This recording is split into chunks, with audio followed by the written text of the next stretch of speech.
You've probably tried eating less, skipping meals, maybe even following strict diet rules, and still felt stuck. The scale barely moves, your energy crashes after meals, and cravings seem to show up out of nowhere. If that sounds familiar, you're not failing. Your body may simply be responding to how it processes food and energy, not how much you eat. Today, we're going to look at a lesser discussed metabolic pattern called insulin resistance, what it is, why it affects weight, energy, and appetite, and how everyday habits quietly influence it over time. This isn't about extremes or restriction. It's about understanding what's actually happening inside your body. Have you ever noticed feeling unusually tired after meals or struggling with stubborn belly weight despite your efforts? If so, you're definitely not alone. Feel free to share your experience in the comments. And stay with me, because the small daily habits we're about to explore might explain why traditional advice hasn't worked the way you expected, and why what comes next matters more than most people realize.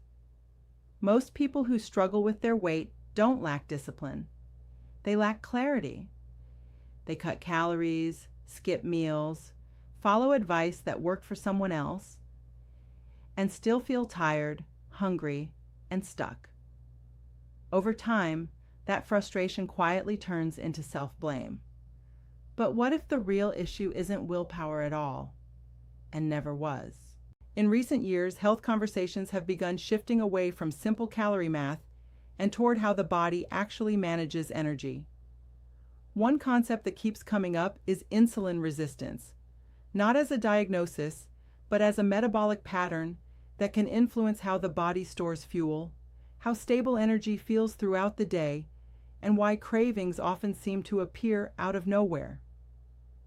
For many people, this pattern explains why eating less doesn't always lead to feeling better or seeing progress. Insulin plays a role in how the body moves glucose from the bloodstream into cells where it can be used for energy. When that process becomes less efficient over time, the body may respond by keeping more energy circulating in the blood and directing excess into storage. People often notice this as stubborn weight around the midsection, feeling unusually tired after meals, or reaching for snacks late in the day, even when they believe they've eaten enough. These experiences are common, and they're not a personal failure. They're signals worth understanding. That's where lifestyle patterns come into the conversation. Not extreme diets, not quick fixes, just everyday behaviors that quietly influence how the body responds to food, movement, rest, and timing. When researchers look at metabolic health, they don't focus on one habit in isolation. They look at how small actions stack together across the day. One of the simplest ideas discussed in research is how certain foods interact with digestion speed. For example, acidic foods like vinegar have been studied for their potential to slow how quickly carbohydrates are broken down during a meal. When digestion slows slightly, glucose tends to enter the bloodstream more gradually instead of all at once. This isn't about adding anything dramatic or expensive. It's about understanding how ordinary kitchen ingredients can influence timing inside the body. Even small shifts in digestion speed may affect how steady energy feels afterward. Movement plays a role too, especially after eating. Muscles are one of the body's largest energy users, and when they're gently active, they can help absorb circulating glucose more efficiently. This doesn't require intense exercise or gym sessions. Research often points to light walking or standing movement after meals as a way to support more balanced energy levels. Timing matters here. Moving shortly after eating may be more impactful than saving all activity for later in the day. Another area that's gained attention is the order in which foods are eaten. Fiber-rich vegetables and protein tend to slow digestion when eaten earlier in a meal. When carbohydrates are consumed later, they're absorbed more gradually. Interestingly, this approach doesn't require changing what's on the plate, only how the meal unfolds. Many people find this idea empowering because it removes the feeling of restriction while still supporting metabolic balance. Sleep, however, is where things often quietly unravel. Short or disrupted sleep affects stress hormones, appetite signals, and how the body handles energy the following day. Even a single night of poor sleep can increase cravings and reduce energy regulation. Over time, inconsistent sleep patterns may make healthy choices feel harder than they should.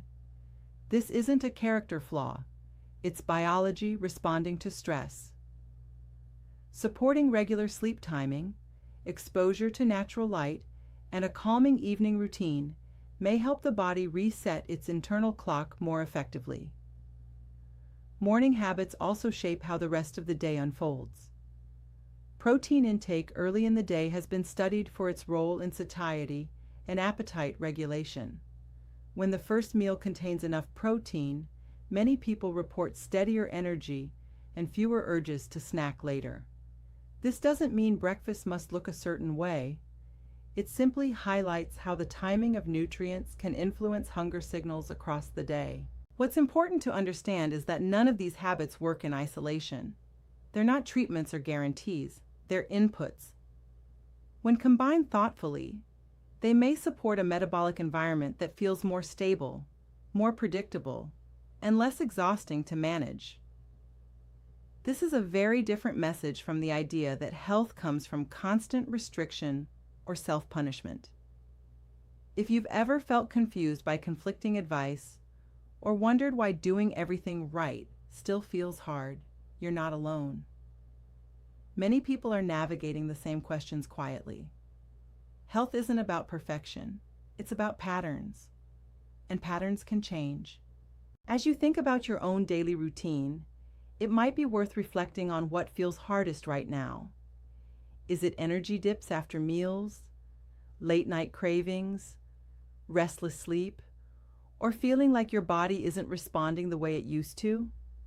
If any of that sounds familiar, you can share your thoughts or experiences in the comments. Conversations like these help people realize they're not navigating this alone.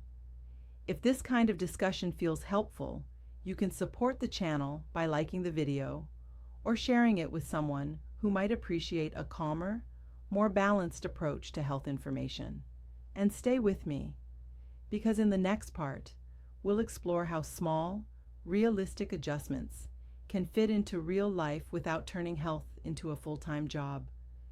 And that's where things really start to make sense.